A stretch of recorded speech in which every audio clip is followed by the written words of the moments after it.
بسم الله الرحمن الرحيم الحمد لله رب العالمين والصلاة والسلام على نبينا محمد وعلى آله وأصحابه وسلم تسليما مزيدا ثم أما بعد السلام عليكم ورحمة الله وبركاته.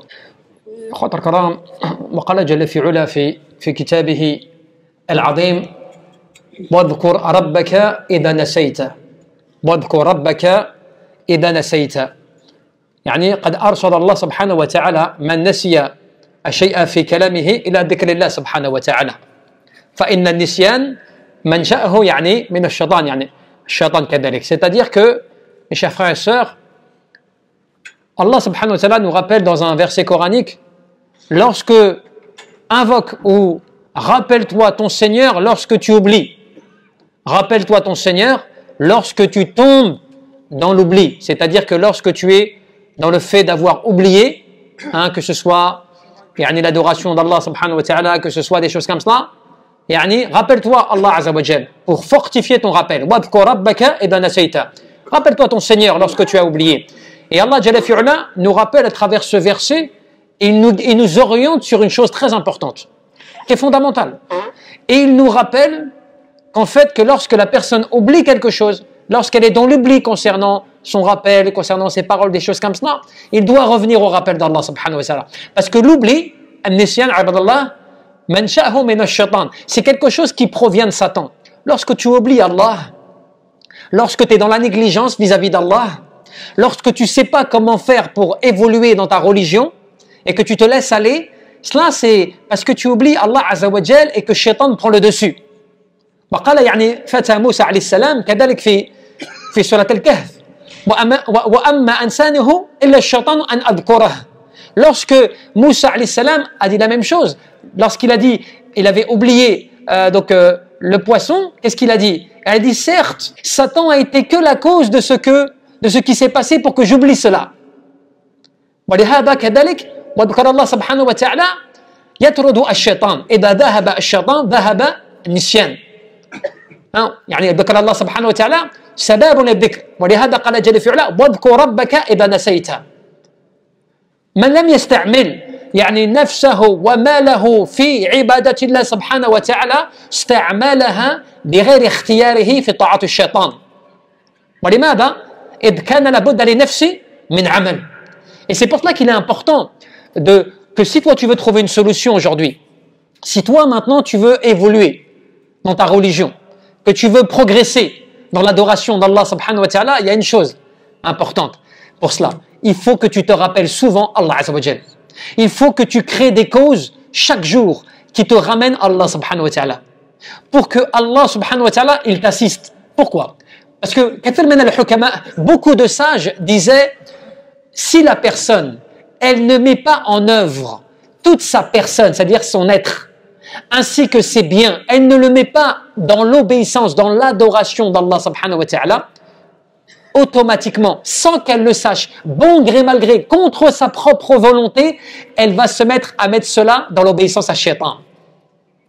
Et tu sais pourquoi? Il dit parce que l'être humain, le nefs de la personne, obligatoirement, elle a besoin de mettre une chose en action. Est-ce que tu as compris? Cela veut dire quoi? Cela veut dire que tu le vois tous les jours, cela.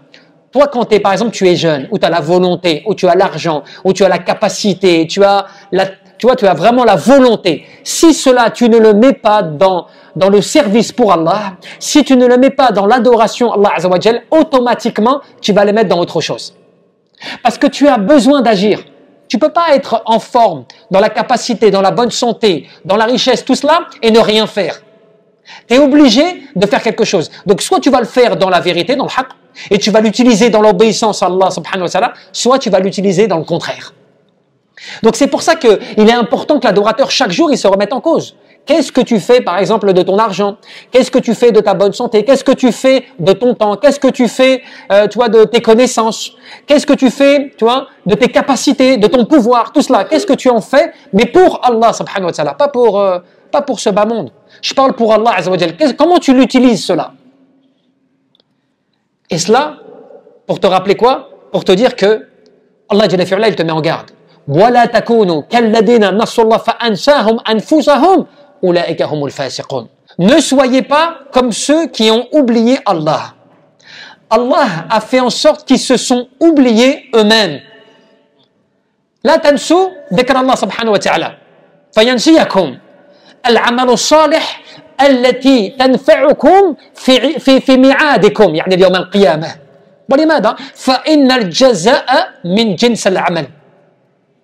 Parce qu'il y a une règle qui est fondamentale, encore une fois. Cette règle-là, qu'est-ce qu'elle te dit? Elle t'apprend une chose. N'oublie pas le rappel d'Allah. N'oublie pas d'être dans le rappel d'Allah si tu ne veux pas qu'on t'oublie. Mais pire que cela, si tu ne veux pas qu'on te fasse oublier les bonnes œuvres, qu'est-ce qu'elles vont faire ces bonnes œuvres? Ces bonnes œuvres qui vont être normalement utiles pour toi le jour de la résurrection. Et si toi tu as tendance à oublier trop Allah, si toi tu as tendance à ne pas te mettre dans l'action pour Allah et à œuvrer pour Allah, tu sais ce qui va se passer? Allah va se détourner de toi. Et lorsqu'il se détourne de toi, il te fait oublier ce qui est le plus utile pour toi dans ta vie. C'est pour ça que des fois tu as des gens, ils font des choses dans leur vie, mais ils consacrent un temps pour ce bas monde, pour cette dunya, pour leur métier, pour leur travail, pour leur richesse, pour leur voyage, tout cela. Ils consacrent un temps pas possible. Et quand tu analyses le temps qu'ils consacrent à l'adoration d'Allah Azza wa Jal, tu vois qu'il est qalil, que c'est très peu. Et donc tu te poses la question, tu dis, mais comment avec tout le temps que tu as, avec toutes les capacités que tu as, avec tout ce que tu peux faire, tu as que très peu de temps comme cela pour Allah Azza wa Jal. Au point même que tu te dis toi-même, j'ai pas le temps. Mais est-ce que plutôt Allah subhanahu wa ta'ala n'a pas fait en sorte que tu as oublié l'essentiel pour toi? Allah Azza wa Jal, il t'a fait oublier les bonnes œuvres qui sont normalement utiles pour toi, qui te sont les plus bénéfiques pour toi dans ce bas monde, fit dunya, et surtout le jour où tu seras ressuscité. Et à cause du fait que tu as oublié, Allah Jalla fi'ula, eh bien, il te fait oublier l'essentiel. Et c'est comme cela que tu comprends que la récompense, elle est en conséquence des œuvres. Tu seras uniquement et simplement récompensé en conséquence de ce que tu as fait. Nasallah, fanasiyahum. Ils ont oublié Allah, on les a oubliés. C'est pour ça que c'est très grave. Et aujourd'hui, il est important que les jeunes, que les adolescents, et surtout ceux qui passent beaucoup de temps, des fois à des occupations qui ne vont pas leur profiter, que ça soit sur le téléphone, à des fois faire n'importe quoi dessus, que ça soit à la maison, sur les PlayStation, ou à la télé, ou sur Netflix, ou sur je ne sais quoi. Des fois tu passes des heures à regarder des séries, tu es super assidu, tu es content, tu manques pas tes séries tous les soirs, tu as ton nombre d'heures précis où tu vas passer des heures et des heures à suivre quelque chose, et tu n'arrives même pas à faire ce même programme pour Allah subhanahu wa ta'ala. Tu n'arrives même pas, mais ne serait-ce qu'une seule heure dans ta journée, tous les jours, à t'organiser un programme pour Allah subhanahu wa ta'ala. Tu n'arrives pas. Que ce soit pour le Coran, la méditation du Coran, ou bien pour faire des nawafil, des prières surérogatoires, ou pour faire des petites lectures qui vont t'apprendre ta religion, des choses comme cela, subhanallah. Ou Omar, qu'est-ce que tu disais? Tafaqahu fi din. Apprenez votre religion, avant la mort. Toi, tu vas dans la tombe. Tu es prêt à aller dans un endroit que tu ne connais pas, dont on t'en informe des difficultés terribles. Tu es prêt à y aller avec ignorance. Tu es prêt à y aller en ayant gâché tant de bonnes œuvres. Et c'est comme cela, ibadallah, que on te rappelle encore une chose. Ce verset où Allah subhanahu wa ta'ala, il replace les choses, mais à l'essentiel. Et là, tu te rends compte à quel point ce rappel d'Allah subhanahu wa ta'ala, cette proximité avec Allah, cette relation que tu dois avoir quotidiennement avec Allah azza wa jalla, elle est fondamentale. Et elle est coranique. واصبر نفسك مع الذي يدعون ربهم بالغداة والعشي يريد وجهه ولا تعد عيناك عنهم تريد زينة الحياة الدنيا ولا تطع من أغفلنا قلبه عن ذكرنا واتبع هواه وكان أمره فرطا. Allah Jalla fi'ala dans ce verset, il te résume un mode de vie. Tu as vu un mode de vie? Comment tu vis? Allah Azza wa Jalla, il t'a résumé dans ce verset de manière indirecte un mode de vie. Et il te dit, patiente avec ceux qui invoquent leur Seigneur le matin comme le soir, ne désirant que sa satisfaction. Et ne penche pas ton regard vers eux, vers ce qu'on leur a donné en termes de jouissance mondaine. Et n'obéis pas, voilà n'obéis pas à celui, écoutez bien, à celui dont nous avons rendu le cœur insouciant, négligent à notre rappel. Subhanallah. Et qui suit ses passions, qui a un comportement outrancier. Imagine ce verset, réfléchis à ce verset. Allah il est en train de te dire que, regarde, le meilleur des gens. Allah il est en train de te donner une description de ceux dont il fait l'éloge dans le Coran, de ceux dont il valorise le comportement et la manière de vivre. Et ne me parle pas, s'il te plaît, d'argent et de pouvoir. Ne me parle pas d'occupation mondaine et parce que tu as des grandes responsabilités. Parce que là, je te parle de la parole d'Allah, subhanahu wa ta'ala, de celui qui a créé les cieux et la terre, celui qui a créé les univers, celui qui est capable de donner, de retenir, de priver, d'accorder, de rendre riche et de rendre pauvre. Et qui te donne celui qui sait le passé et le futur. Celui qui a connaissance de toutes choses, qui est le premier sans commencement et le dernier sans fin. Qui te rappelle, voilà le mode de vie de ceux qui ont des éloges, patiente avec ceux qui invoquent Allah le matin et le soir, ne désirant quoi? Que la satisfaction d'Allah, le visage d'Allah Azza wa Jal. يعني بالمعنى اجلس كذلك مع الذين يذكرون الله ويهللونه ويسبحونه ويكبرونه ويسألونه ويحمدونه بكرة وعشية من عباد الله سبحانه وتعالى سواء كانوا يعني فقراء أو أغنياء أو أقوياء أو ضعفاء. Cela veut dire soit avec ceux qui se rappellent Allah, soit avec ceux qui invoquent Allah, soit avec ceux qui glorifient Allah, soit avec ceux qui demandent Allah Azza wa Jal, soit avec ceux qui sont dans cette relation, dans cette connexion quotidienne avec Allah Azza wa Jal le matin et le soir. Cela ne veut pas dire que tu ne fais plus rien. Attention, cela ne veut pas dire oui, mais là on entend un discours, on est en train de nous dire il faut plus rien faire, il faut que adorer Allah subhanahu wa ta'ala. Non, cela ne veut pas dire ça. Cela veut dire tout ce que tu fais dans ta journée, quoi que tu fasses dans ta journée, quoi que tu sois dans ce bas monde, eh bien ne perds jamais journalièrement ta relation avec Allah subhanahu wa ta'ala. Que ce soit à la mosquée, que ce soit avec des gens proches qui te conseillent, mais surtout, voilà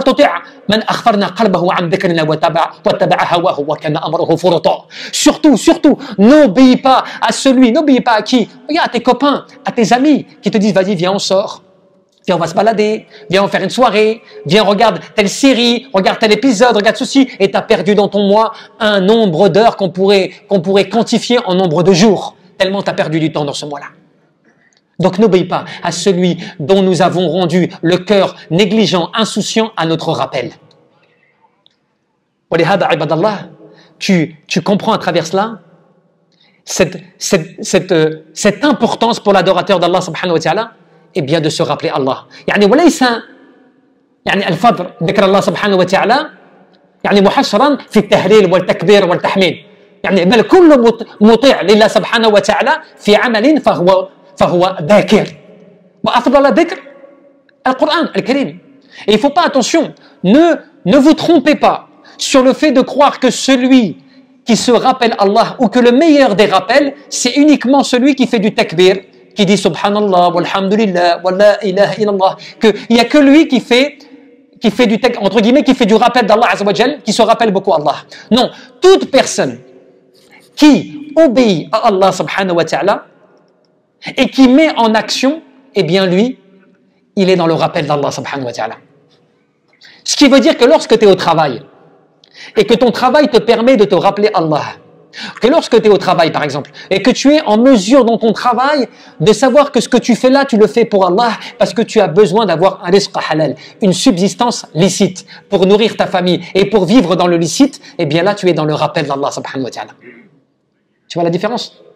Lorsque toi, des fois, tu fais un métier où tu sais que tu frôles entre le licite et l'illicite, mais à chaque fois dans ton métier, tu fais le maximum et tu fais tout ce que tu peux faire pour essayer de toujours éviter ce qui peut te nuire religieusement. Tu es dans le rappel d'Allah subhanahu wa ta'ala. Parce que là, ton cœur, tu le connectes constamment avec ce qui doit être le plus important pour toi dans ton adoration d'Allah azza wa jal. C'est pour ça que disait Ibn al-Qayyim rahimahullah, il disait dans un de ses poèmes harabu min riqqi alladhi khuliqa lahu wa buru bi riqqi an-nafs wa ash-shaytan. وقال بعض الحكماء في هذا البيت لو كتب بماء الذهب لكان رخيصا. Et c'est comme cela que disaient l'érudit. Savant, il disait quoi? Il disait, par rapport à l'un de ses poèmes, il disait les gens se sont détournés de ce pourquoi ils ont été créés par Allah. Et ils ont pris comme adoration leur passion. C'est vrai ou pas? Dans le sens où, des fois, ta passion, ton désir mondain, le fait de vouloir réussir mondainement, d'avoir le maximum, toujours plus, d'être toujours plus haut que les gens, d'être toujours plus grand que les gens, de toujours te mettre en valeur, des choses comme cela, eh bien, c'est une passion qui te dévore. Et c'est une passion qui te dévore. Elle te dévore tellement qu'elle te fait oublier l'essentiel dans l'adoration d'Allah subhanahu wa ta'ala. Et c'est pour cela que certains, quand tu médites sur même le fait que Shaitan finalement, qu'est-ce qu'il fait? Il ne fait que te détourner de ce pourquoi tu as été créé. Et pourquoi tu as été créé? Tu as été créé pour l'adoration d'Allah subhanahu wa ta'ala. Donc il fait le maximum pour tout le temps, constamment, et bien te faire détourner de cela. Alors que tu es pauvre, alors que tu dépends d'Allah subhanahu wa ta'ala en toutes choses, mais tu oublies cela. Ya ayyuhan nas, antum al-fuqara ila Allah. Oh vous les gens, vous êtes des personnes dans le besoin, vous êtes des pauvres à l'égard d'Allah subhanahu wa ta'ala. Cela c'est un rappel pour nous rappeler de la part d'Allah azza wa jal, pour nous rappeler que notre état à nous, de dépendance vis-à-vis d'Allah subhanahu wa ta'ala, doit nous rappeler à quel point, eh bien subhanallah, chaque jour on doit normalement avoir un programme, on doit avoir un rappel fort. Et surtout encore plus aujourd'hui, les parents, parce que les parents des fois ils oublient aussi. Ils oublient l'importance de cela, chez eux, à domicile, avec leur famille, avec leurs enfants. Tu vois, de transmettre ce message constamment du rappel d'Allah azza wa jal, quel que soit l'âge. Parce qu'il n'y a pas d'âge. Tu peux pas dire, oui, attention, il est jeune, il a 14 ans, il a 15 ans, il a 16 ans, oh, il a 18 ans. Tu vois, il est encore jeune. C'est vrai, il est encore jeune. On est tous d'accord. Mais la question intéressante qu'on peut se poser, dont toi-même tu peux avoir la réponse tout seul, il n'y a pas besoin de réponse à cette question. Si le jeune de 15 ans, ou 16 ans, ou 17 ans, ou 19 ans, ou 20 ans, demain il devait partir, est-ce que dans sa tombe, on lui dira t'es jeune, ma'alish, c'est pas grave, t'étais jeune, ou on lui dira mais t'étais responsable, tu comprenais les paroles, même, mais à la mesure de tes compétences, bien sûr, à la mesure de ce que tu étais capable de faire, bien évidemment. Chacun, il est responsable de ses actes à partir du moment où il est baligh, qu'il a la raison, qu'il est capable de comprendre, qu'il conçoit l'obligation de l'adoration d'Allah subhanahu wa ta'ala. Simplement, l'objectif, c'est de diminuer au maximum les conséquences. Et surtout les parents, c'est quoi l'objectif? C'est que l'enfant puisse grandir avec une responsabilité. Plus tôt il est responsable, plus tôt, eh bien, il va développer sa maturité. Plus ton enfant, tu le laisses dans un domaine enfantin, où il est dans un domaine où il est dorloté, où il est facilité, on le protège de tout, tu vois, on l'empêche faire de tout, on l'empêche à chaque fois de faire trop, eh bien plus forcément tu enfantises encore plus tes enfants dans l'adoration d'Allah subhanahu wa ta'ala. Alors que, alhamdulillah, on voit beaucoup de jeunes, beaucoup de personnes qui des fois, même jeunes, très jeunes, ils ont une consécration à l'adoration, elle est étonnante. Ils ont, alhamdulillah, un intérêt à la parole d'Allah subhanahu wa ta'ala, elle est étonnante. Étonnant cet intérêt, tu vois. ولهذا العجب عباد الله ممن عرف ربه ثم عصاه. Le plus étonnant, ça sera toujours celui qui connaît son Seigneur et il sait ce qu'il doit faire à l'égard d'Allah subhanahu wa ta'ala et pourtant il lui désobéit. وعرف الشيطان ثم أطاعه. Et il connaît Satan et il connaît le stratagème de Satan, comment est-ce que Satan veut le faire trébucher, comment il veut le faire tomber, comment il veut l'éloigner d'Allah subhanahu wa ta'ala et pourtant il lui obéit. C'est pour ça que on te dit quoi? On te dit par rapport à cela, et tu le sais, Ash-Shaytan, son objectif, Ash-Shaytan, ya'idukum al-faqr. Shaytan, qu'est-ce qu'il veut? Et il veut, avant tout, effrayer par quoi? Par la pauvreté. Wa ya'murukum bil-fahsha. Et bien sûr, il t'ordonne aussi le blâmage. Wallahu jalla fi'ula, ya'idukum maghfiratan minhum wa fadlah. Alors qu'Allah subhanahu wa ta'ala, par sa miséricorde, et dans le même verset, il te rappelle que Allah, lui plutôt, il t'appelle, il t'incite à son pardon et à ses bienfaits. Parce qu'Allah Jalla fi'ala, wallahu yad'u ila daris salam. Parce qu'Allah Azza wa Jalla, il appelle à la demeure de la paix. Et la demeure de la paix, c'est le paradis. Donc vois bien dans ce même verset comment Allah subhanahu wa ta'ala te montre ton ennemi mondain dans ce bas monde, au quotidien, qui est Shaitan, ya'idukum al-faqra, qui constamment, il te fait peur, il t'effraie par la pauvreté, et il t'appelle constamment à la turpitude, que tu commettes constamment des péchés. Comment tu commets des péchés? Tu crois qu'il faut que tu fasses ceci, sinon tu vas perdre, qu'il faut que tu voles un tel parce que sinon tu vas pas gagner, qu'il faut que tu mentes dans telle situation parce que sinon tu vas pas l'emporter. Donc il joue avec toi, il te pousse à des turpitudes, à des péchés pour te faire tomber. Allah Jalla fi'ala, juste après cela, il te rappelle que lui, Allah Azza wa Jalla, eh bien, il t'incite, il t'appelle, eh bien, à son pardon. Et il t'appelle à son bienfait. Et le bienfait, alhamdulillah, c'est tout ce qu'il y a auprès d'Allah Azza wa Jalla. Tout ce qui va perdurer, qui va durer, qui est inquantifiable, subhanallah, Allah subhanahu wa ta'ala. Et donc, c'est pour cela, ibadallah, qu'il est important de toujours mettre au centre de nos activités, au centre de notre vie, au centre de notre programme, de ton programme, parce que dans la semaine, tu as toujours un programme. Du lundi au vendredi, tu as toujours un programme. Mais qu'il faut que tu mettes dans ton programme journalier de la semaine, que tu mettes le rappel d'Allah subhanahu wa ta'ala, pour ne pas qu'Allah Jalla fi'ala, il te fasse oublier l'essentiel, qu'il te fasse oublier les bonnes œuvres, les bonnes actions qui vont être utiles pour toi le jour de la résurrection. Allahu a'lam, tabaraka wa ta'ala. أن يرزقنا الإخلاص في القلب والعمل والنية. إلى سبيل ربك بالحكمة والموعظة الحسنة وجادلهم بالتي هي أحسن